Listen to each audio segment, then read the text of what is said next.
The ranch had stood empty so long that even the land itself seemed unsure what to do with a man living on it again. Fence posts leaned like old soldiers forgotten after a lost war, and the house, grey, weather-beaten, and hollow, groaned each night, as if testing whether Elias Mercer truly meant to stay. He had chosen the place precisely because no one else wanted it. Out here, memory thinned, and a man could work until exhaustion without anyone asking who he had been before. Elias had been repairing a section of fence when he noticed movement near the western edge of the property.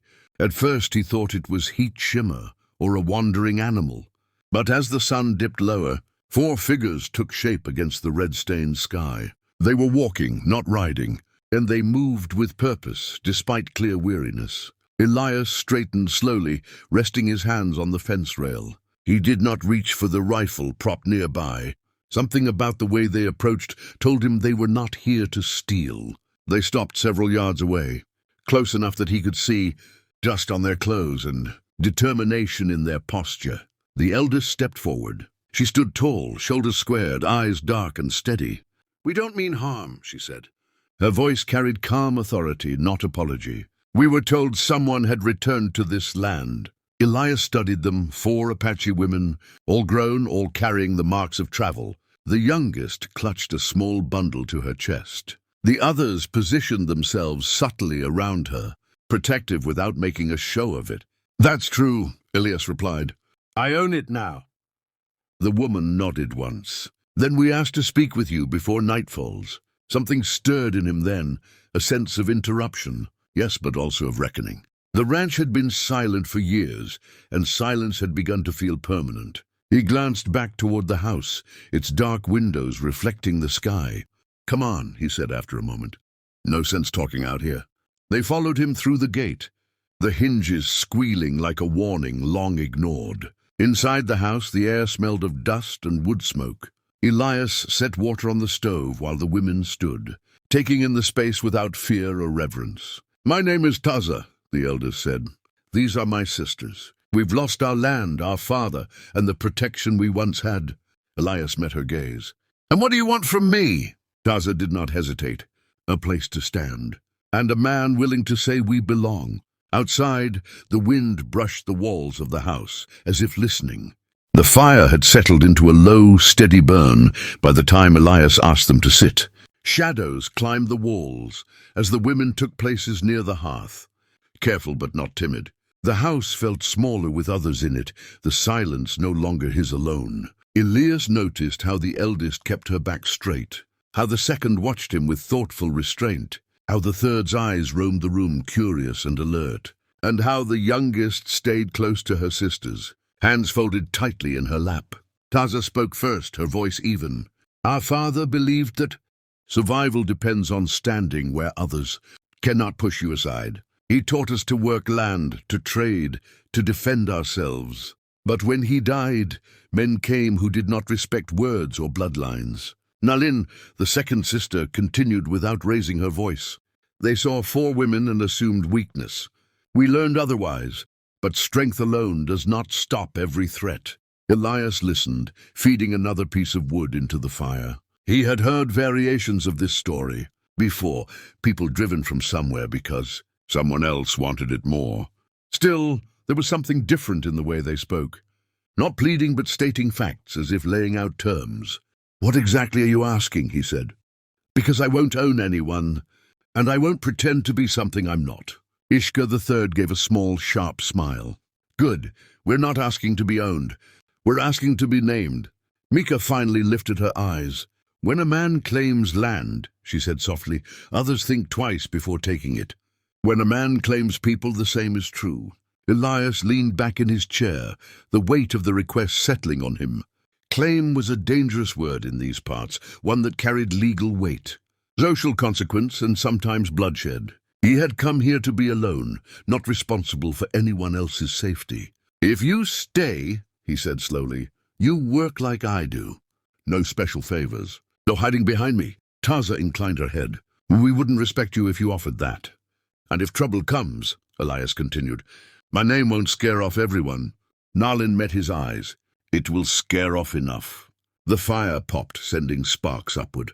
Elias looked from one sister to the next, seeing not desperation, but resolve. The ranch outside was nothing but broken fences and hard soil, but it was land with a name now, and names mattered. "If anyone asks," Elias said at last, "you're under my claim, not as property, as people who belong here."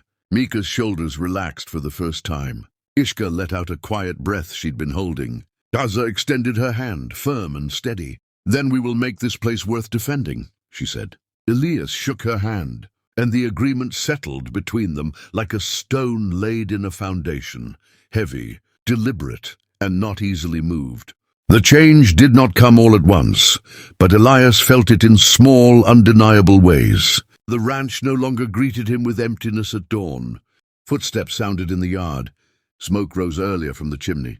The land, long neglected, seemed to respond to hands that worked it with intention rather than obligation. Fences that had leaned for years were straightened, reinforced, and marked clearly. Fields once choked with weeds were cleared. The soil turned and tested as if it had something to prove. Each sister found her place without being told.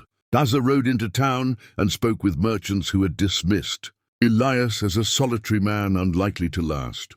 She returned with fairer prices and firm agreements, her presence alone shifting how others spoke of the ranch. Nalin kept records at the small kitchen table, tallying supplies, trades, and future needs with a precision that saved Elias more than once from costly mistakes. Ishka took to the horses and tools, repairing what had been written off as broken, her hands quick and confident, her laughter rare but sharp when something stubborn finally gave way. Mika spent long hours walking the property, learning the land as if it were a living thing. She pointed out water paths after storms, edible plants Elias had never noticed, and signs of animals that warned of changes before the sky did. With visibility came attention, and with attention came trouble. One afternoon, a neighboring cattle baron rode up with 3 armed men, their horses well fed and their expressions amused. He looked over the repaired fences and the busy yard with open disdain. "I heard this place was under new management," the man said, his gaze lingering on the sisters. "Didn't expect to see it run like a charity." Elias stepped onto the porch, calm but unyielding. "This land is under my name. Any business goes through me." The baron laughed. "Your name doesn't carry much weight." Daza moved to stand beside Elias, her posture unwavering.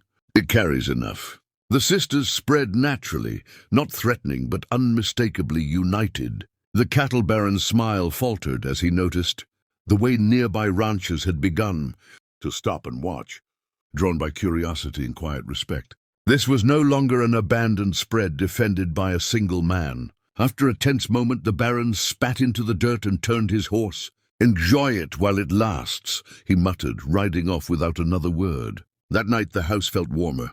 They ate together in companionable silence, the kind earned rather than forced.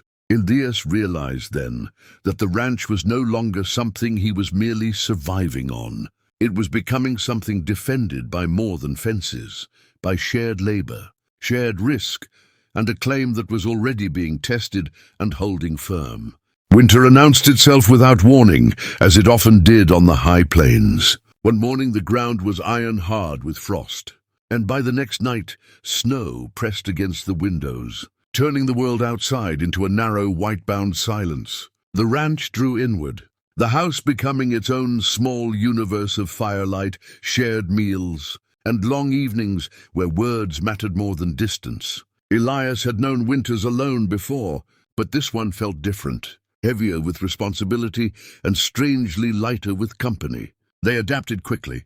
Daza organized supplies and rationing with quiet authority, making sure nothing was wasted. Nalin planned weeks ahead, calculating what could be traded come spring and what must be preserved now. Ishka kept the barn doors reinforced and the animals calm during storms, moving through snow and wind as if she had always belonged there. Mika stayed close to the hearth at first, then slowly found her confidence, learning to cook, mend, and listen, especially listen to the creaks of the house and the moods of the weather. One night, as the wind battered the walls and snow hissed against the roof, Mika broke the silence that had settled after supper. "When the thaw comes," she asked quietly. "Will we still be here?" Elias looked up from his cup. The question carried more than seasons within it. It carried fear learned from being uprooted too many times. "I don't make promises lightly," he said. "But I didn't bring you here to send you away." Taza studied him across the fire, her expression thoughtful. "Men often change when things grow difficult. They also change when things start to matter," Elias replied. The fire crackled, and something unspoken eased in the room. Ishka leaned back against the wall, a faint smile touching her mouth. Nalin nodded once, as if confirming a conclusion already reached. Mika exhaled, shoulders dropping. "Then this is home," she said, more statement than question. Snow continued to fall through the night, reshaping the land, smoothing old scars into something quieter. When morning came, sunlight spilled across a world remade, the ranch standing firm beneath its weight. Elias stepped outside, breath fogging the air, and took in the sight of tracks crisscrossing the yard, proof of life, of purpose. Behind him, the sisters moved through the house, voices low and familiar.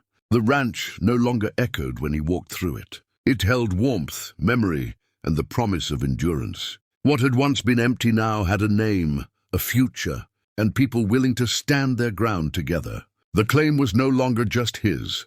It belonged to all of them, rooted deep enough to weather whatever seasons lay ahead.